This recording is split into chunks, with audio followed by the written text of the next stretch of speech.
Okay, I'm going to try this again. I'm going to use the phone instead of the laptop. For some reason, the laptop connection cut out. Um, Take two. Um, it is the American Doofus Show. I'm your host, Barry Welsh. Hopefully, those that were on the first feed that just got cut off will be able to find us here in a couple of minutes, and I will wait a couple of seconds before I start over. Again, apologies to those that were on the feed. I was running it through the laptop, and the laptop cut off for some reason as far as internet connection, and so we're going to do it through the phone. And the only problem is I don't know if I'll be able to um, monitor comments or not through the phone. We'll see. If I can't, I'll work something out uh, with the other laptop here. Maybe it won't. I've got the old laptop up on standby with. I'm using it as kind of a monitor for information for some things I want to talk about. So I'm going to start all over and probably delete that first live. So again, thank you if you're watching for the first time. Thank you for watching. Thank you for giving the show a try, so to speak. Um, it's the American Doofus Show. I'm your host, Barry Welsh. Don't be a doofus. And if you're a longtime viewer, thank you so very much. And I love all of you. If you're brand new, consider becoming a subscriber and liking and sharing the channel. For those that are, we've got several people actually that haven't been watching the show for a long time. For those that have watched for a long time, you'll know most of this stuff I'm about to say. For those that are relatively new, I just want you to get an idea of the purpose of this show, and my personal background, and why we talk about the things we talk about on here. And the purpose of the show is the foundations of the show: justice, equality, freedom, the things that should be the cornerstones, and um, up until recently have been perceived as the cornerstones of our country. And the purpose of the show is different than any other show, or at least the vast majority of other shows on YouTube or anywhere, because um, we give you things to think about. We don't tell you how to think, and that's so much different than what others do. That's what makes the show unique. And if that's not enough in and of itself, the fact that I don't have followers, I have viewers. Okay, I'm not trying to lead anybody anywhere. I'm trying to um, bridge gaps. I'm trying to foster communication um, in places that there are none. There is none. And that's the purpose of this show. The purpose of this show is to talk about things that others don't talk about, and to have guests that know what they are talking about, and conduct interviews in a non-accusatory or prosecutorial manner, but just to let people speak their truth, and and the viewers decide on their own what to think. And that's different than most shows. Most shows have an agenda. Most shows are trying to push you toward believing how they believe. We put things out there and let you believe what you want to believe. Monolithic thinking is another thing that we really try to dissuade on this show. The idea that all this group thinks this way, all this group thinks this way, all this group thinks this way, all this group thinks this way.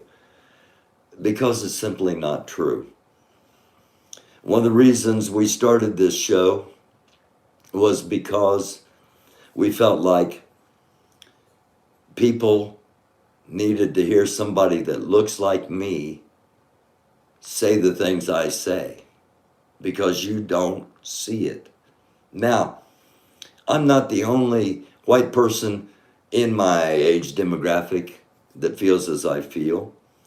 I'm not the only white person in multiple age demographics that feel the way I feel. I'm the one talking about it. That's what makes it different. That's what makes it hard for some to accept, because everything's so different on this show. A little bit about my okay, good. I can see a comment. I could see it. It disappeared before I was able to read it, but I know that I'll be able to see comments. And I'm trying to put the funds together to go to Florida on October 24th, because if a gathering with any more participants other than the Angry Viking happens, I think it needs to be documented. Yes, how about this one? I saw that as soon as it popped up. So good, we're going to be good on being able to comment and interact. I'm trying to put together the funds, $400 to get to Florida on the October 24th to live stream whatever happens there.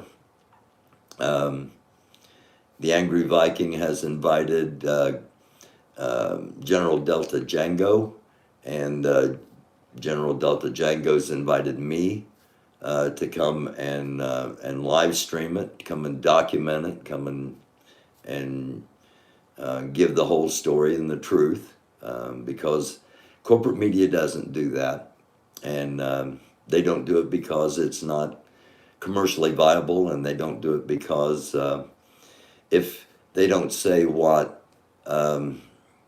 is expected, then people get mad at them.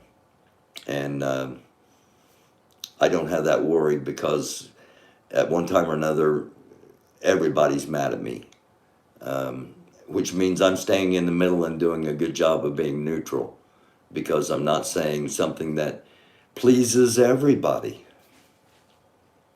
And that's kind of how the truth is.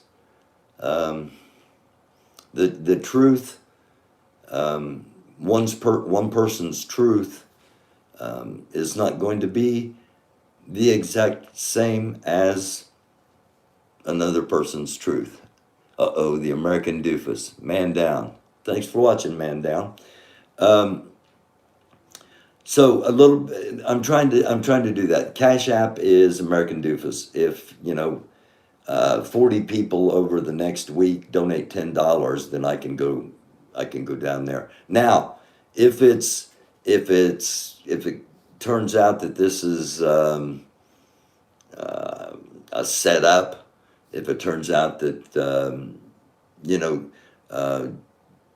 Delta Django gets bad feelings and isn't going to be there, then there's no need for me to go down there and film it, because I'd just be filming an Angry Viking rally more than likely, and there'll be plenty of people doing that, and there would be no need. So, Tori Hudson, Florida isn't open carry. I'm gonna get to all that. I want to lay my background out. I've laid the purpose of the show out. I want to lay my background out so that Those that are new viewers or potential new viewers will kind of understand where I'm coming from. Um, I grew up in a really small community surrounded by farms. I worked on farms as a kid. I put up hay. I've detasseled corn. I've nutted hogs. I've driven tractors, pulling discs, pulling chisel plows, pulling planters, harvested just about everything you're going to do on a farm without living on a farm. But there were many, many farms within the circumference of the area I grew up in. And I worked construction for a telephone company while I was working my way through college. And in college, I had what was called an area major, which meant I had to study I had to intensify 7 different subjects: government, economics, world history, U.S. history, geography, psychology, and sociology. Those were the 7. And I minored in radio, television, motion picture, which is basically journalism and media. And after college, I taught high school and junior high, and I was a coach, coached football, baseball, basketball, and track at one time or another. And I was also a professional musician.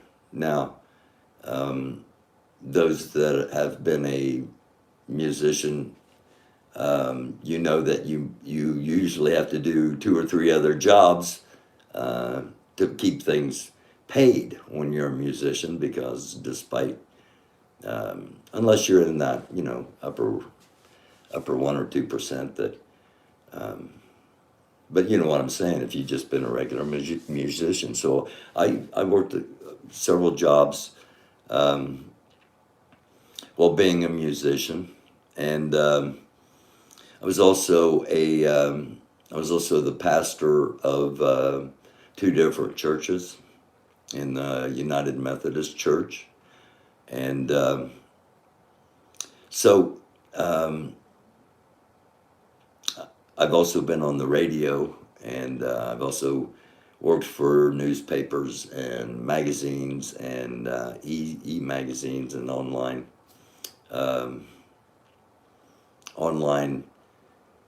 news sites. Okay, had some pictures you've probably seen. I do photography and videography and other things as well. And I was also got into politics while I was still a minister at the church, and I've consider myself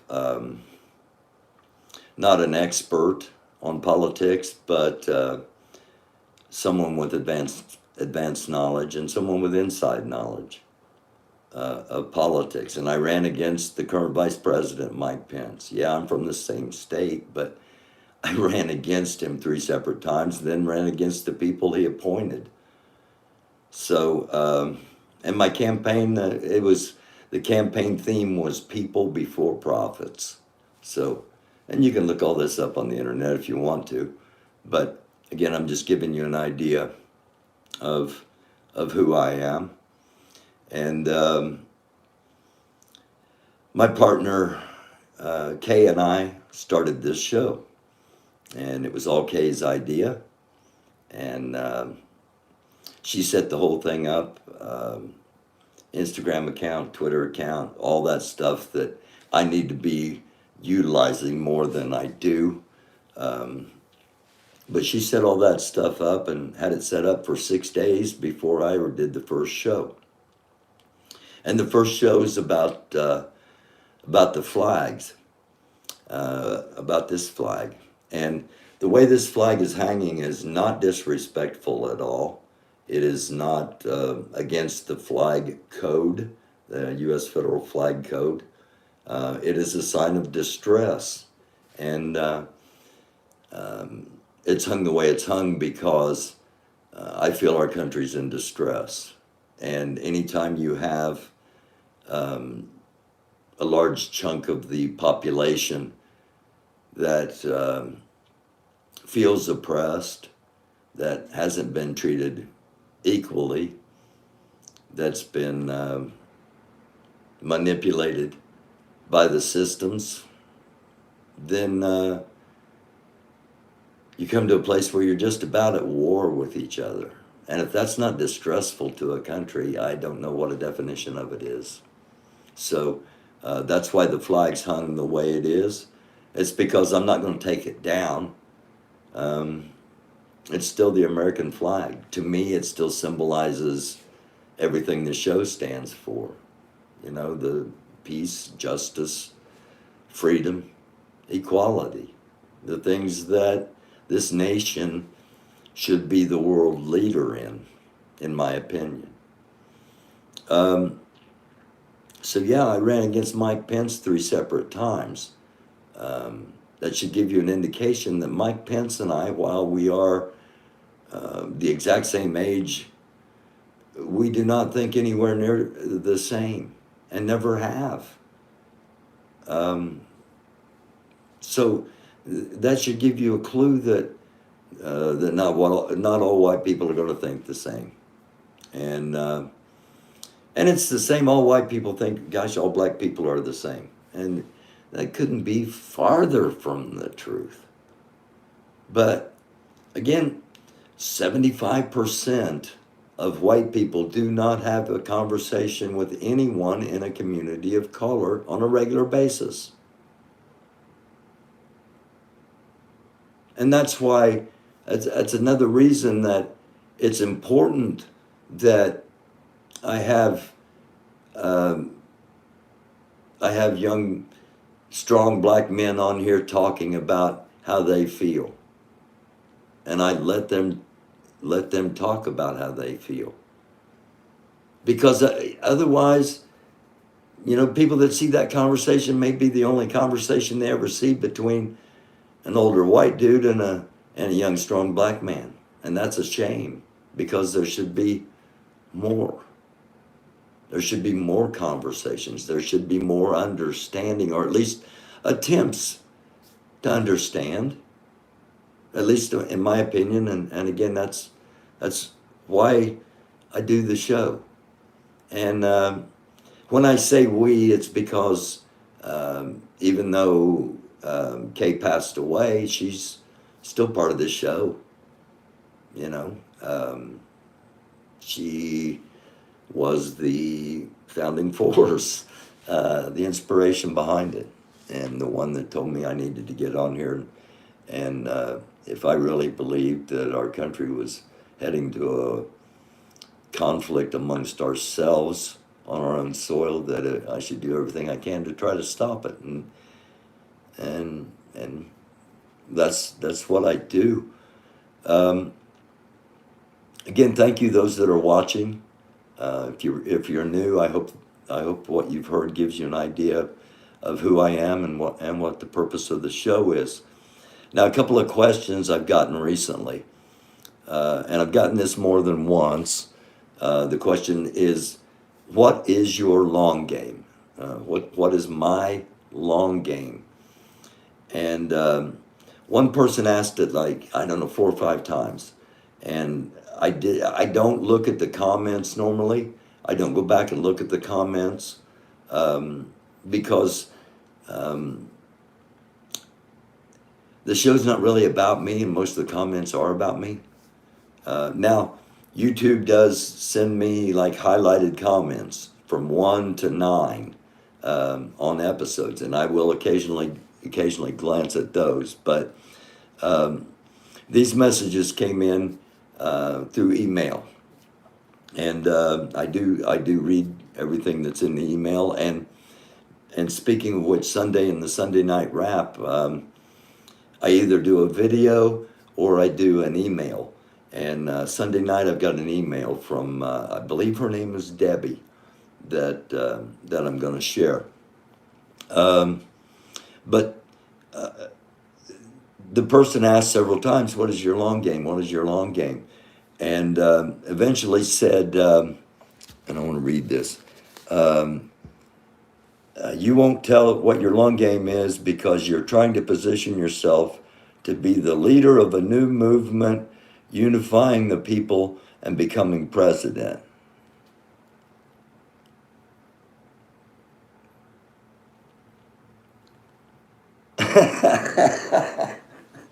Oh, but it did.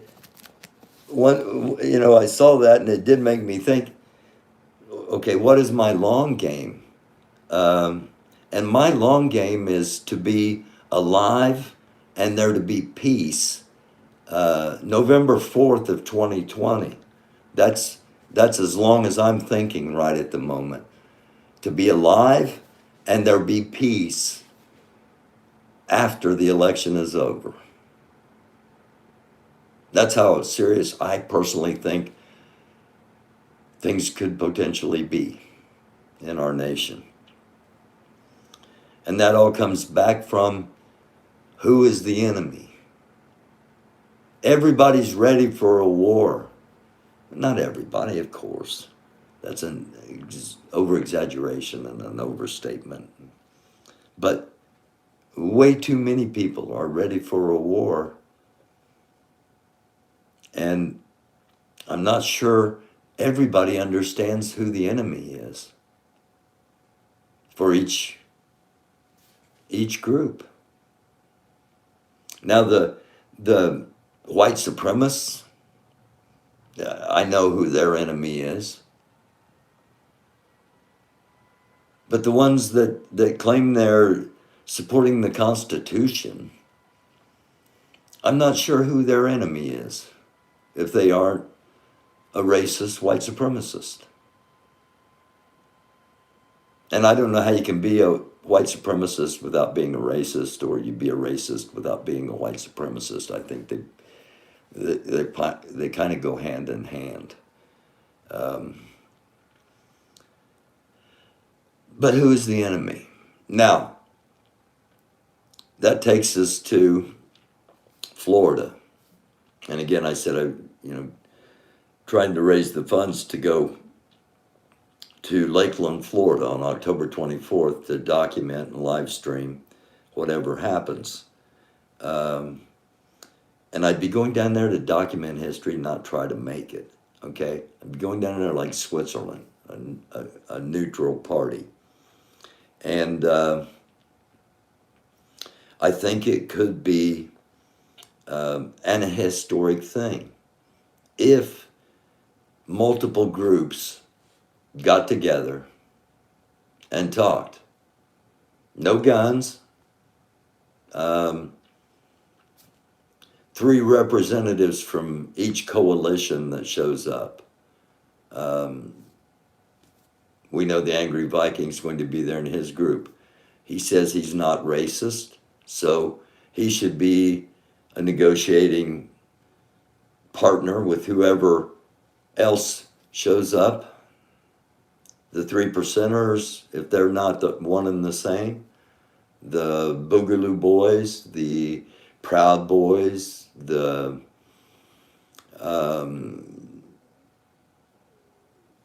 Oath Keepers, there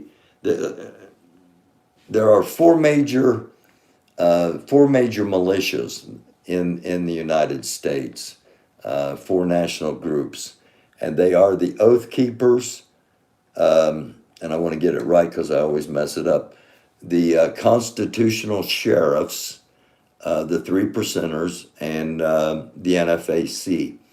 Those are the 4 national militias. Now, if you could get 3 representatives from each one of those 4 militias, plus the other groups that I've talked about, in the same room, say a big tent, like Native Americans used to do. Say you get those four groups together, and everybody else we've been talking about, and and there are more. There are so many more militias than just these four. These four are recognized as national militias by the Southern Poverty Law Center. There are also state militias, there are local militias, and there are what are called unorganized militias. Okay, so there are four that have a national presence.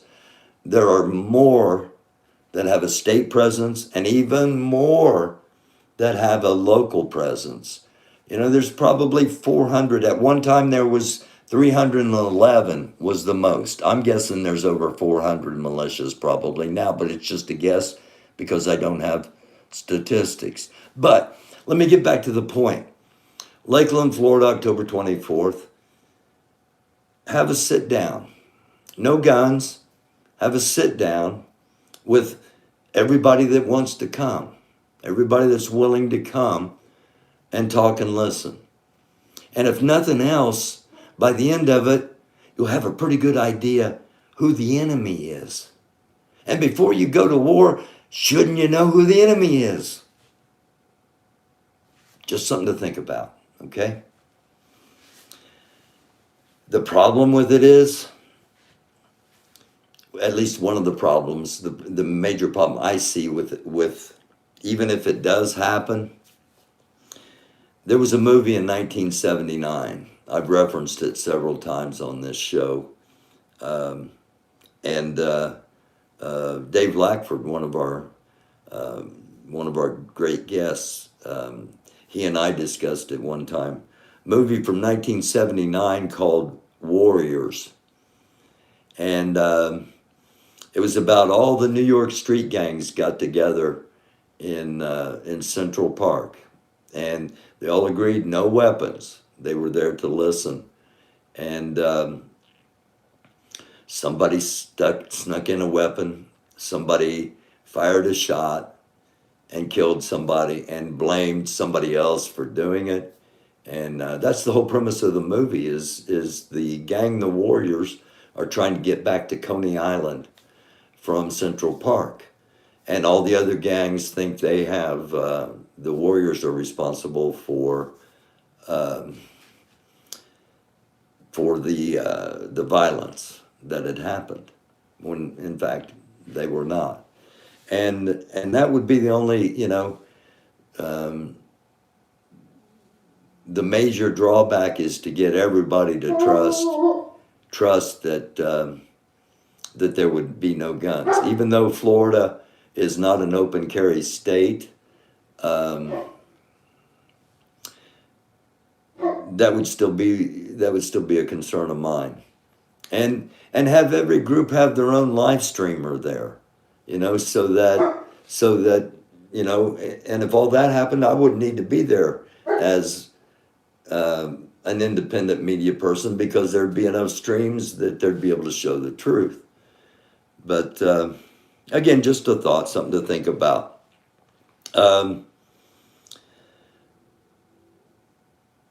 Last night, on Moorish World TV, the show was brought up, and I want to thank Mr. Bay for doing that. I didn't take offense with much of anything he said. I understood his perspective on things, and I really found what he said at the end very poignant. And I had a couple episodes back, I'd said, I would love to have a sit down with him on the show. And in his show last night, he said he would absolutely never sit down with someone like me. And I find that sad, because he doesn't know me, I don't believe. But yet, again, we get back to monolithic thinking. So I understand that. But I've wanted to have Grandmaster Jay from the NFAC on. I've wanted to have the Angry Viking on, just ask a couple of questions of each one of them, and it was the same. It was the same with Mr. Bay. I wanted to learn some things. In all honesty, I wanted to talk to him and find out about their community, just because I'm ignorant, and I think the more knowledge we have, the better we are. And so what I've done, I've written. I apologize. My dog is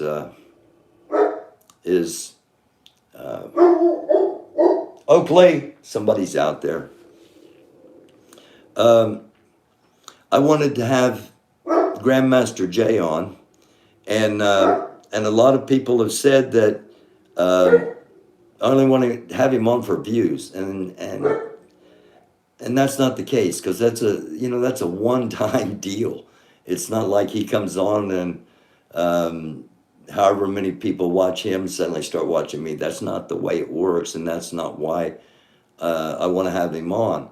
I want to have him on because, again, like I said at the very beginning, the show's not prosecutorial. It's not accusatory.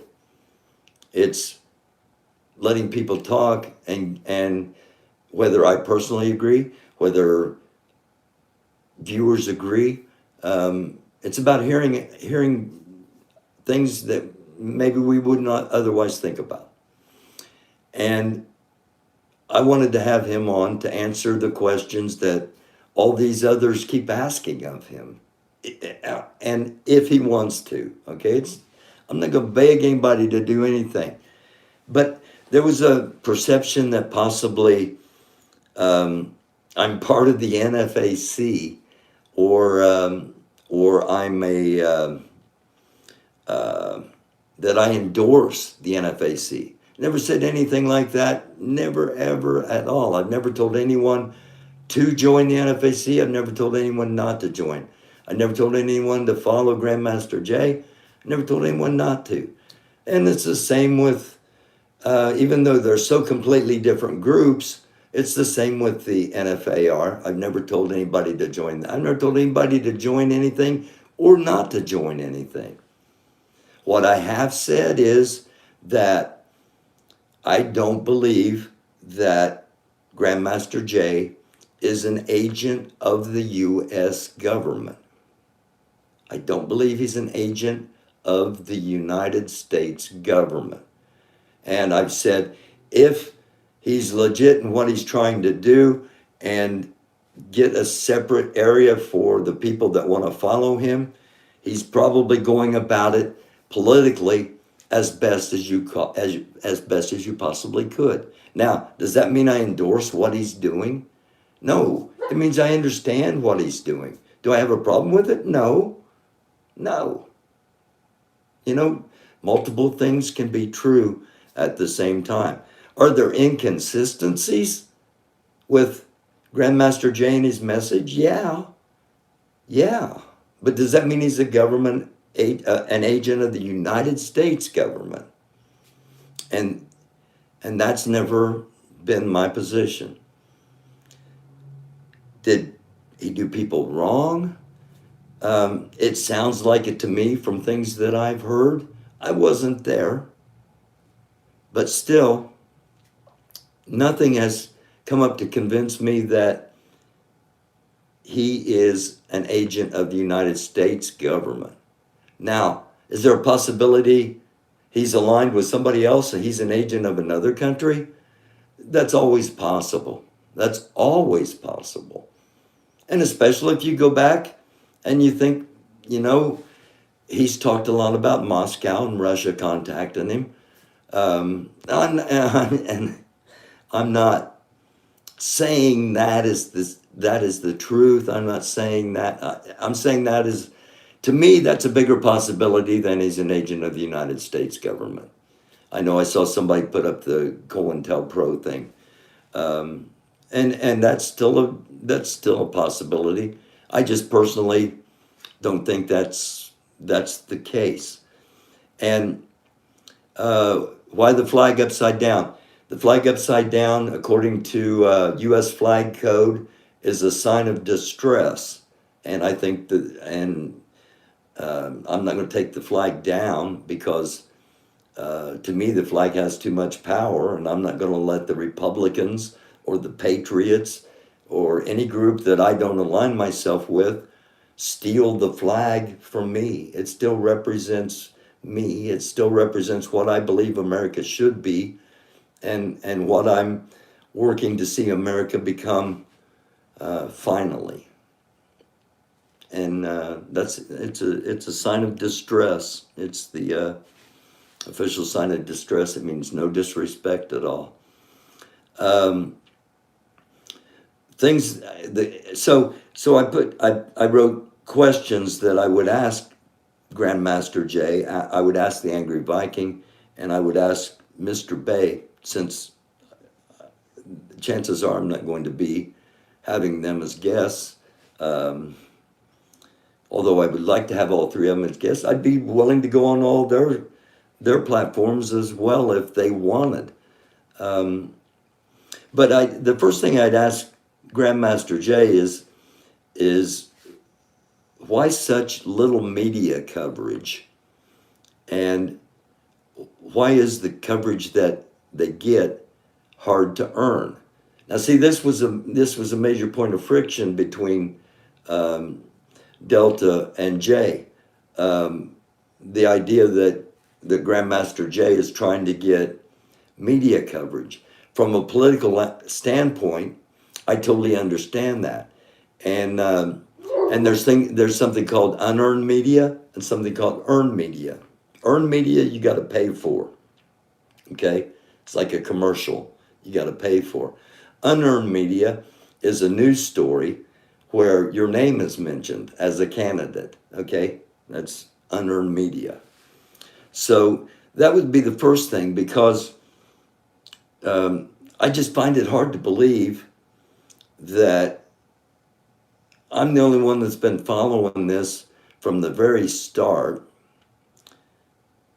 and somebody on a much bigger scale and a much bigger level hasn't been. So why isn't information getting out there, in his opinion? What he thinks the reason for this is. The second thing I would ask would be, does he have handlers, or is this all him? And the third thing would be, where is the money coming from? Is it coming from your followers? Is it coming from another country?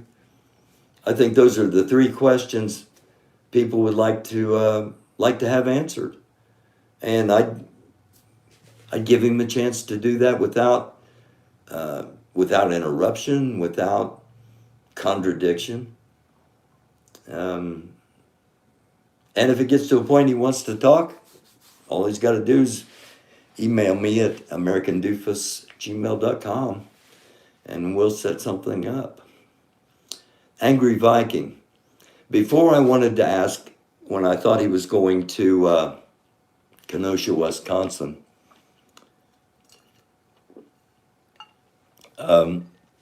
before I was going to ask if he would be going up there, had the 17-year-old been a 17-year-old young black man.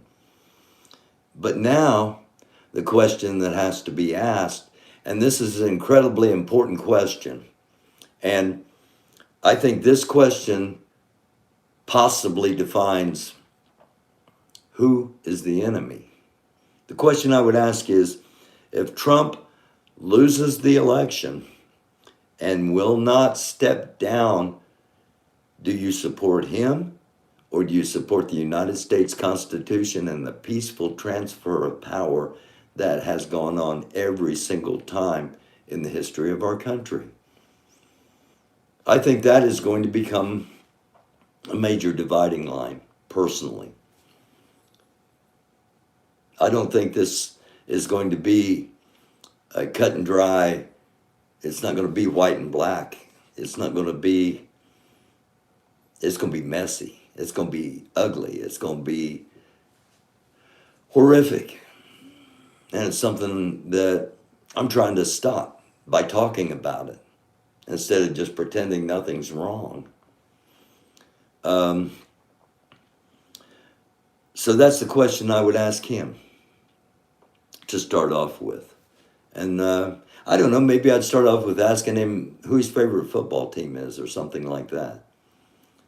But that would be the question I would want an answer on. And Mr. Bay, all respect to everybody I've mentioned, Grandmaster Jay, Angry Viking, all respect to all of you. He said something really poignant last night at the end, after General Delta Django had been on the show, and he was talking about the liberation of his people. And one thing I'd like to ask is, and he's probably gone over it, multiple times, but I don't know, and I wanted to learn. What does that mean to him and to his followers? Is it a homeland elsewhere? Is it changing the current system? Is it, another option?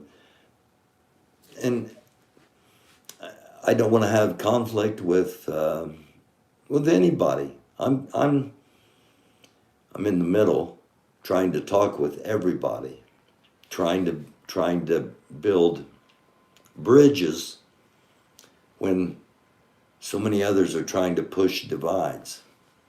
And that's basically the purpose of the show. So those are the things I wanted to talk about specifically. And anybody has any questions, any comments, anything you want me to be aware of, if you contribute to the show, I think it's like 99 cents is the lowest amount, but that way you make sure I get it if it starts going fast. Doofus, you want these fake militias to hold hands and sing Kumbaya? Just curious? No. No. I don't think that would ever happen. I want them all to get together and talk and find out, okay, this is what I stand for. This is what I stand for. Well, we're in total opposition, so we're going to be enemies. This is what I stand for. This is what I stand for. Well, those are pretty close. So maybe we shouldn't be killing each other.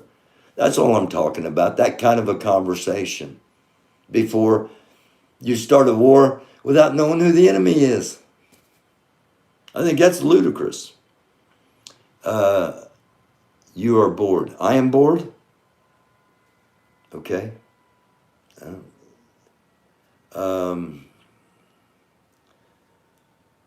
They're not killing each other. Why does that image keep getting planted? I never said they were. I said before you start killing each other.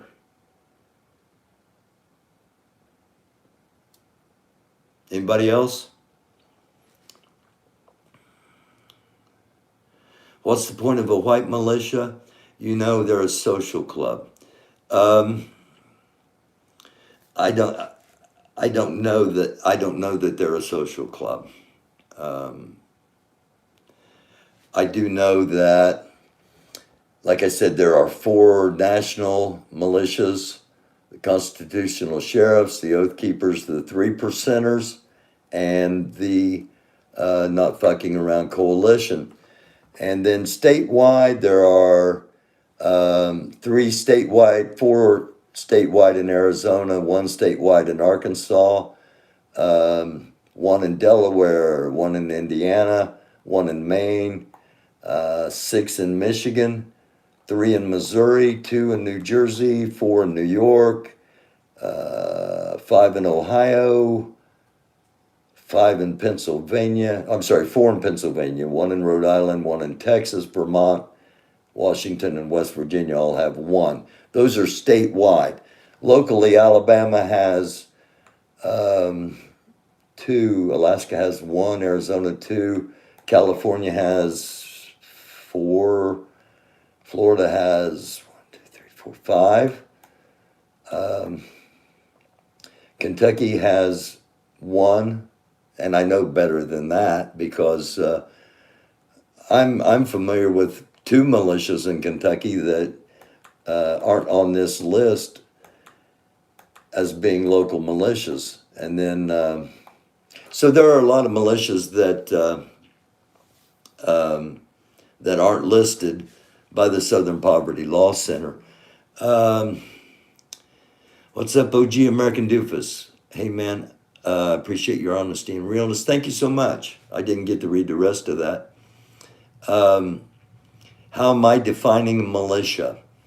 A group of armed citizens that do not have government authority to be considered a military organization. So, you could stretch that to paramilitary, guerrilla, militant, but there is the government-supported army. Then there are the state-supported National Guards, which are the real militias, according to actual definitions. The other groups are formed by citizens and not government-sponsored. Those are the militias I'm talking about. Like the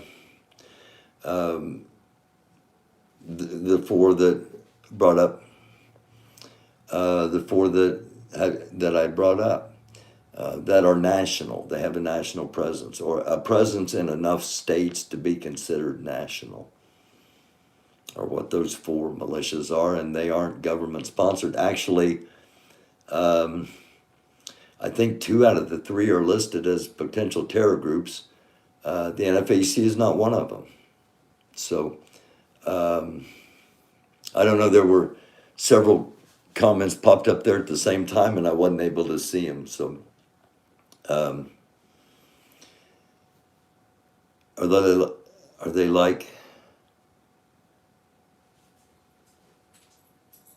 an NFAC is allegedly supposed to be ex-military, so wouldn't that be the government? No, not ex. Ex-military is not the government. No, I wouldn't say that. And I don't know. There was a clip from the NFAC with a show of hands, and there were quite a few ex-military, but not everyone was ex-military. Anybody else? So-called militia aren't real militia until they fight government tyranny.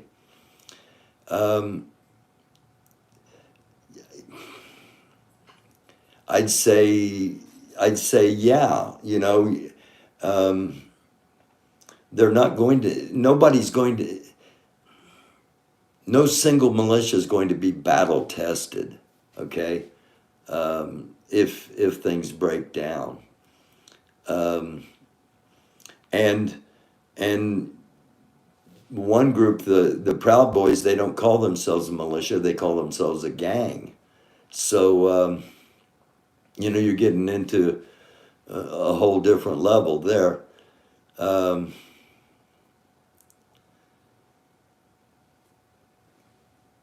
you think that the men that tried to kidnap the governor of Michigan were a militia, or were they terrorists?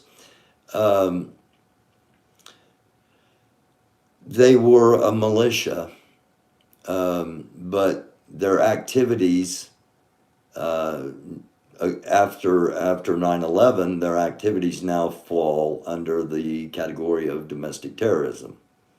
However,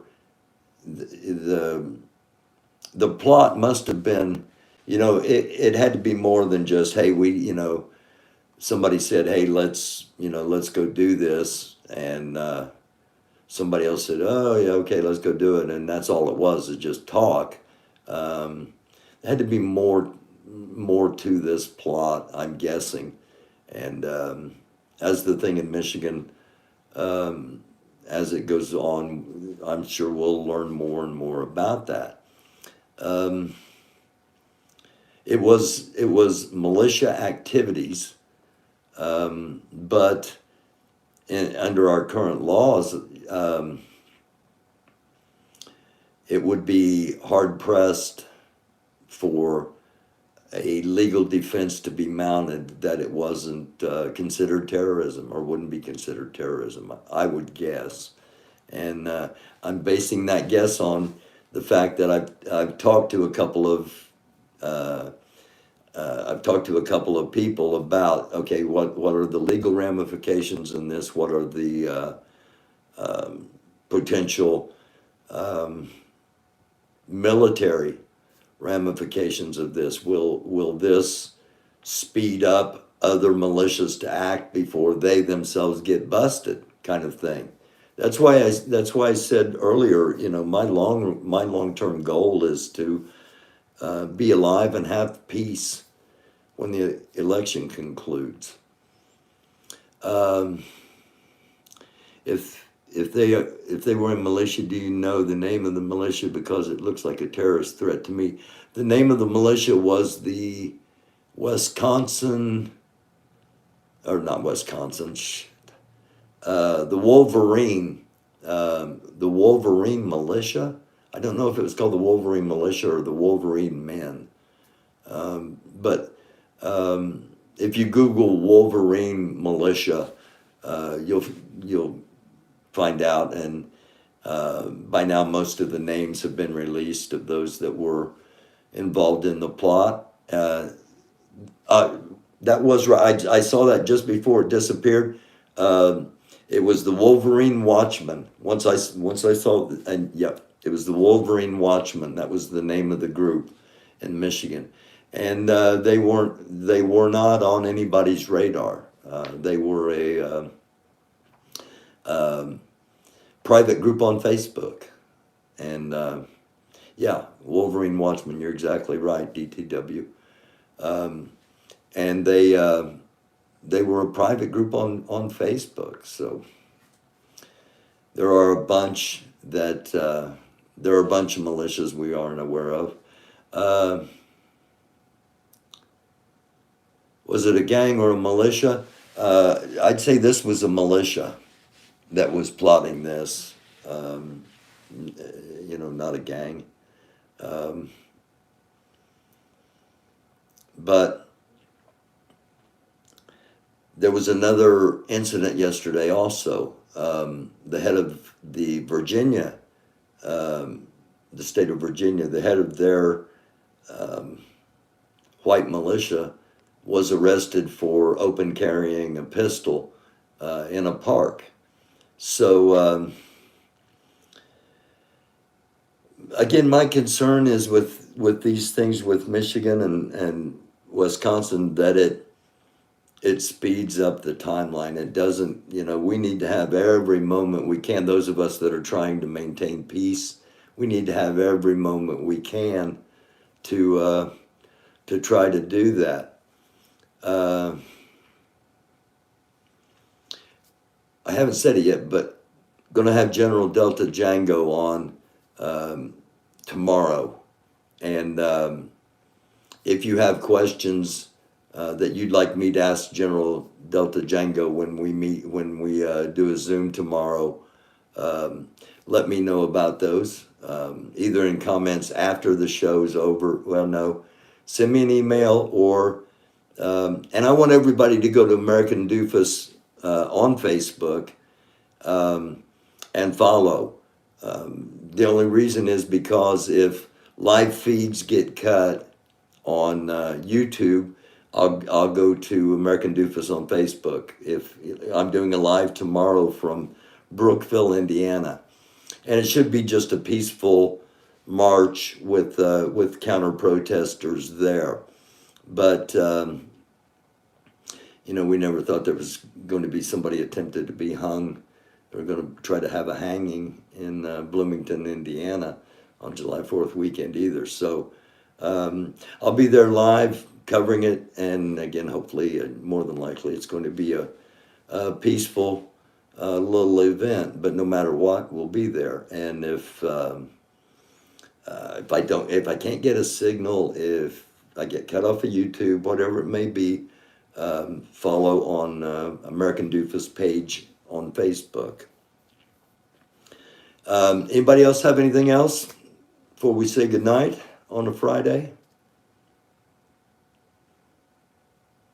Nobody has any comment about General Delta Django coming on tomorrow?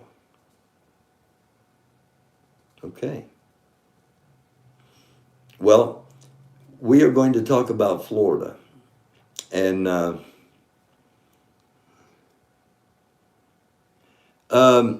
actually was on the ballot, crypto. I was on the ballot to run for Congress this year, and the coronavirus hit.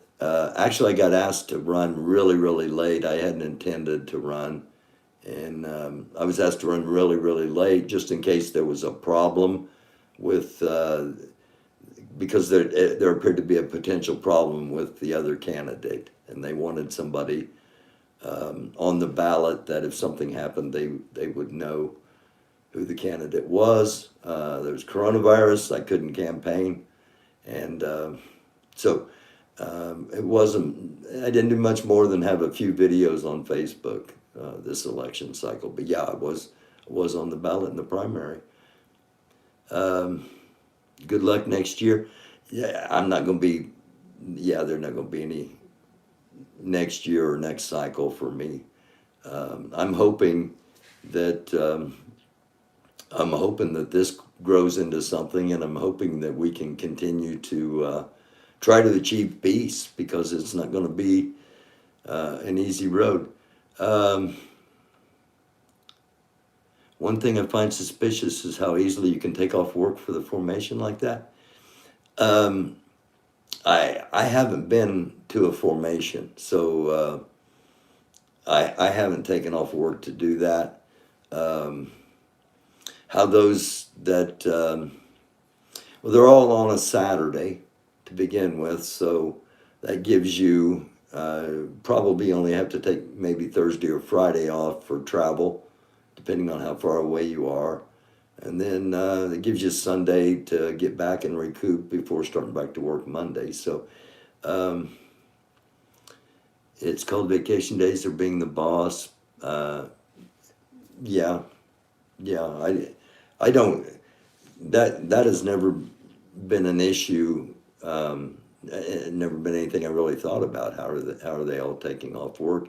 I hear that a lot about protesters when I do a show and I feature a live streamer showing protesters.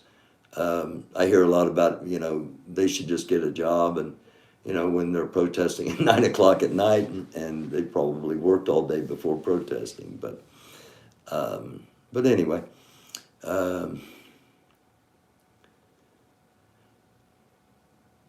okay, it seemed to be addressed to each other, not necessarily me in the comments. And that's cool as well.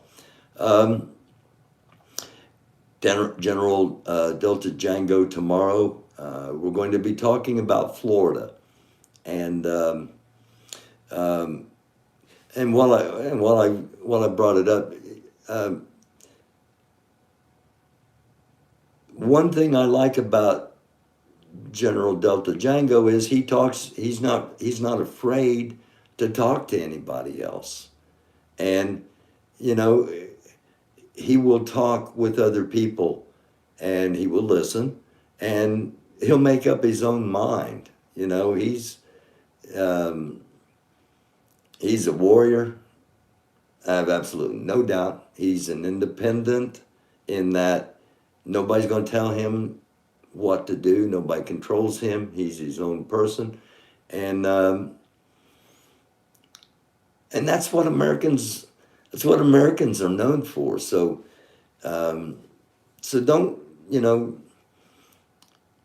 don't fault the guy for that. Now, if you don't agree with him, that's cool.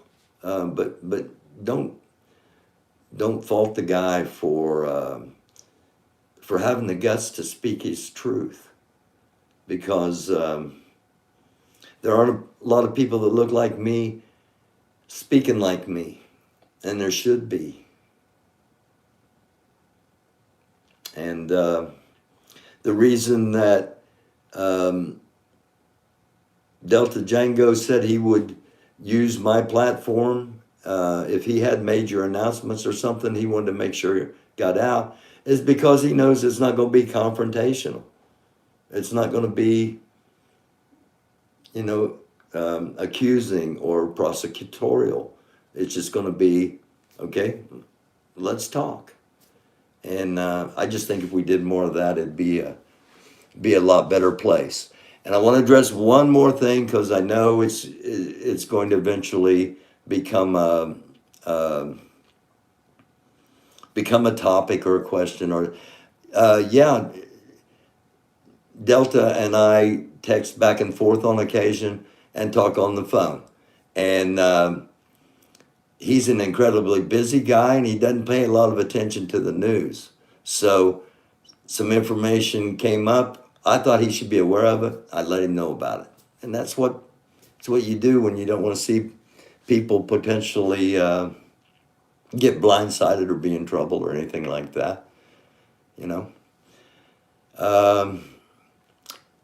With that, and if there aren't any other questions or anything,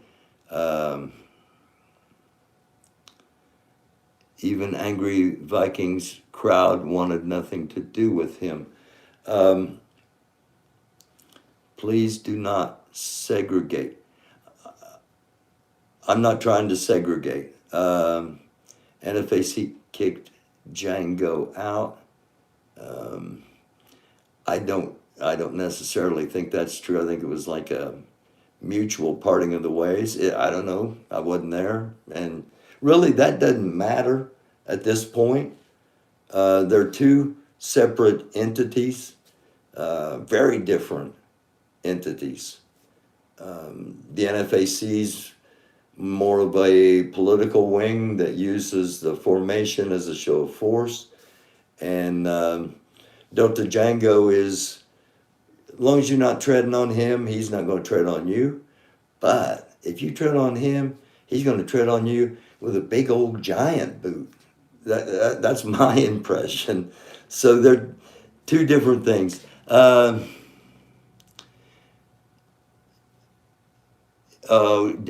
Shoot. It disappeared before I could read it. There were two of them popped up at the same time. So I'm going to get off of here. I'm going to thank you all for watching. Those of you that watch live and are part of the conversation, I really enjoy these times. I know everybody doesn't agree with me, and that's perfectly fine. That's what discussions are for. These big and again, I wish I could do it on, because I'm only seeing like one comment at a time, and it's just up there real briefly and it flips off. So I'm going to see what's. If you base your interactions on race, you know better than the next racist. I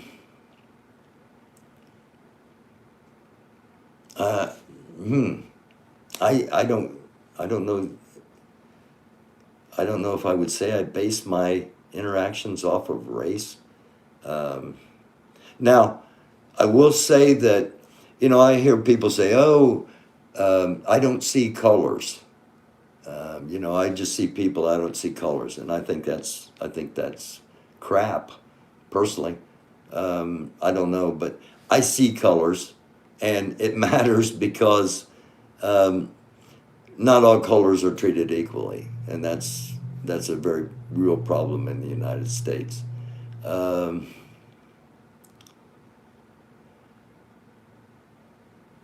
Again, shoot.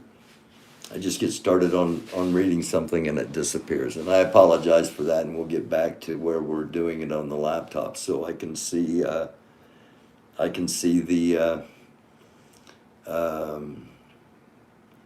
see the comments. American history is our history.